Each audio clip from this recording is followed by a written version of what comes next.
Hi everyone, my name is John, and this is a segment on the wonderful, amazing Wayne Dyer. He's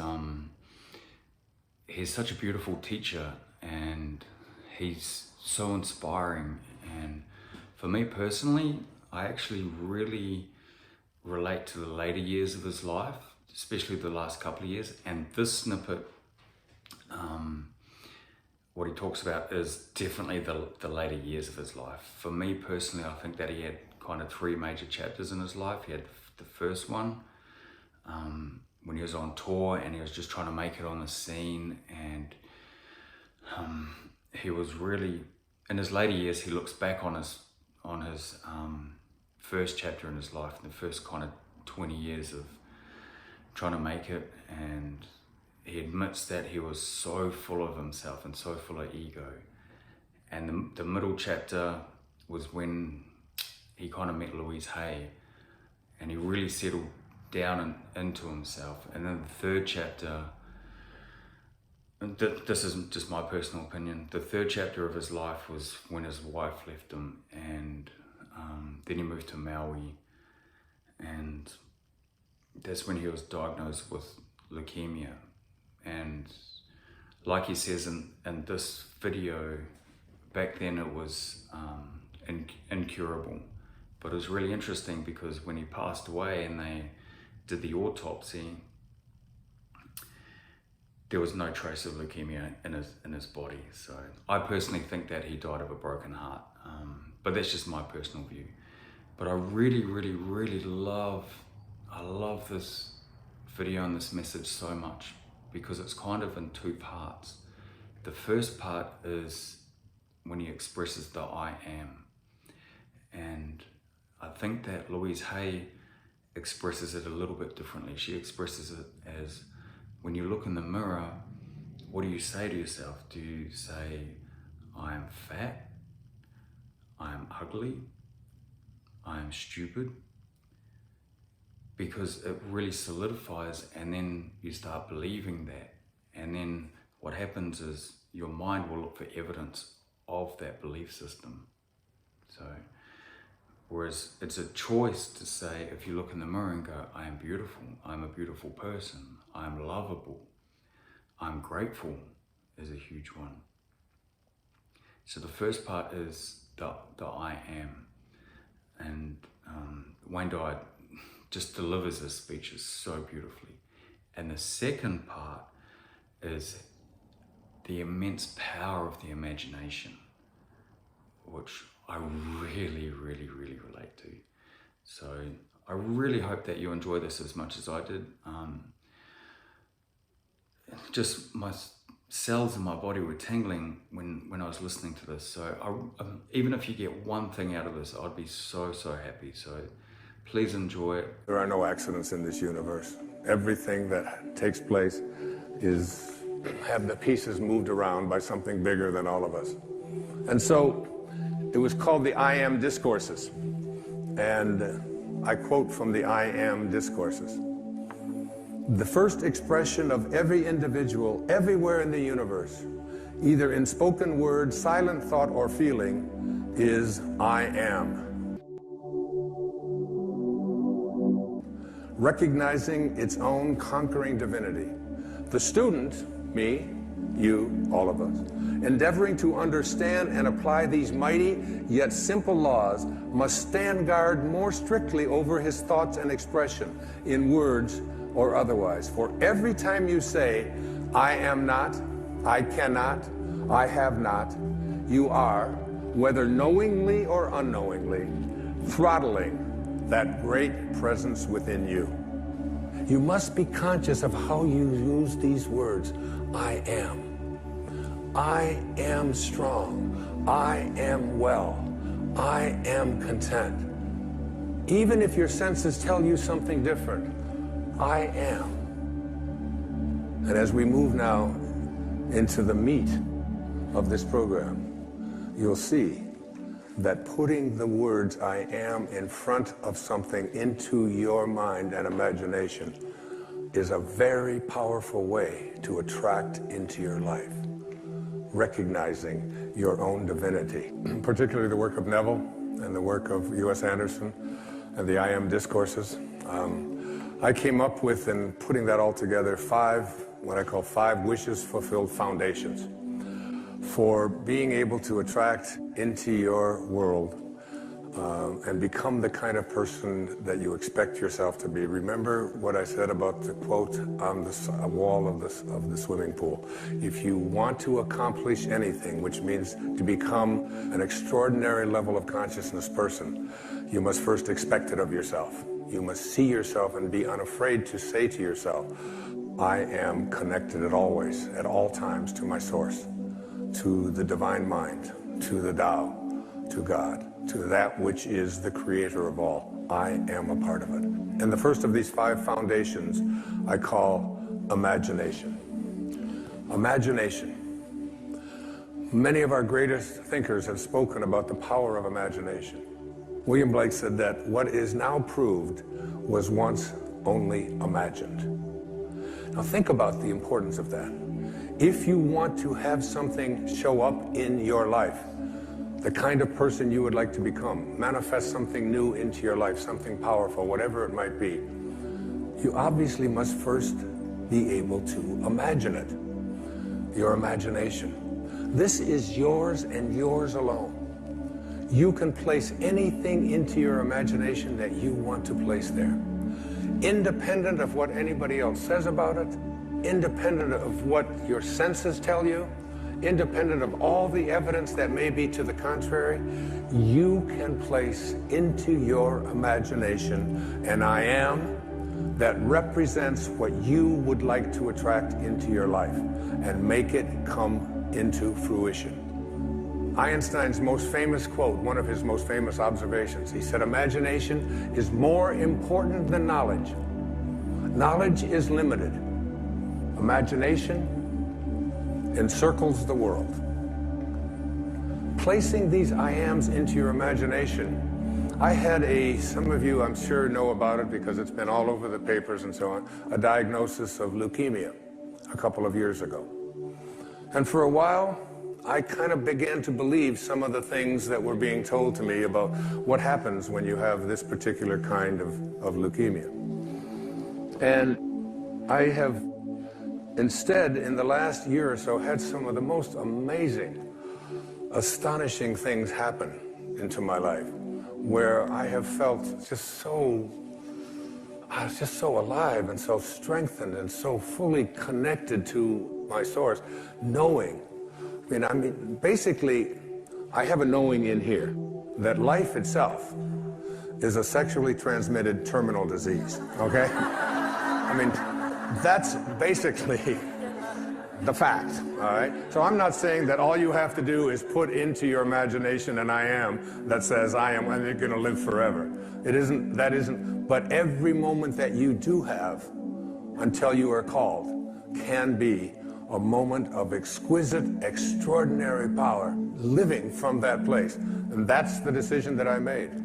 I have never felt so powerful as I have the last several years, since I recognized the power that I have in my imagination to place something there and live from it. Einstein once said, if you want your children to be intelligent, read them fairy tales. If you want your children to be more intelligent, read them more fairy tales. It's one of the reasons I've taken to writing children's books, to give children an opportunity to explore that thing called their imagination from the time that they're just little boys and little girls. And what I have in my imagination is a do not disturb sign. And it's like mentally inside, I've placed that in there. I do not anyone to disturb or try to change around anything that I have placed in there about what is possible for me. So you never want to place into your imagination any thought that you would not want to materialize. You never want to allow in your imagination to be contaminated by the way life used to be. Your imagination is yours. Don't let any other people influence you. never allow people's ideas about what is possible or impossible for you to occupy your imagination. I've called it, throughout my life, I've called it being a scurvy elephant.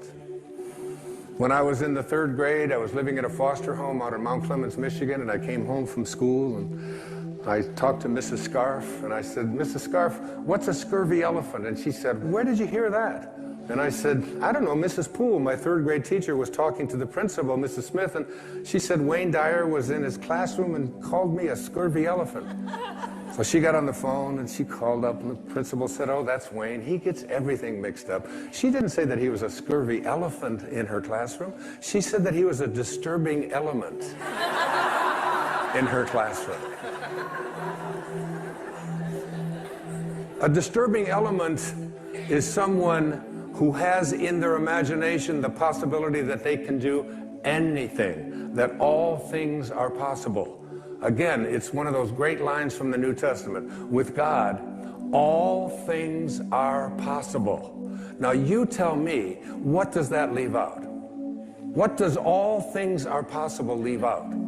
That doesn't leave out the possibility that we can defy gravity, that we can soar, that we can heal ourselves, that we can create magnificent prosperity in our life, that we can change the world. I said at one of the breaks here to the audience here tonight, I really believe that if this message gets out there into the world, we can shift the consciousness of this planet. If enough of us begin to believe, we're placing into our imagination a world that we want to live in, that has no limitations, and that is based on living from a place of love and kindness and God consciousness and spiritual awareness, divine mind at work. I believe it's possible. If enough of us begin to believe that we can create that kind of a world, if public television can put on these kinds of programs, which is why I am a part of public television, because this is what they broadcast. This is what comes into our homes. The energy of all things are possible, not the energy of violence and hatred and, and all of the silly stuff that you see so frequently on commercial and cable television, especially the violence and especially the rude communication between young children and their parents and so on. You don't see that here. It's why I'm here, raising money for this station and all public television stations.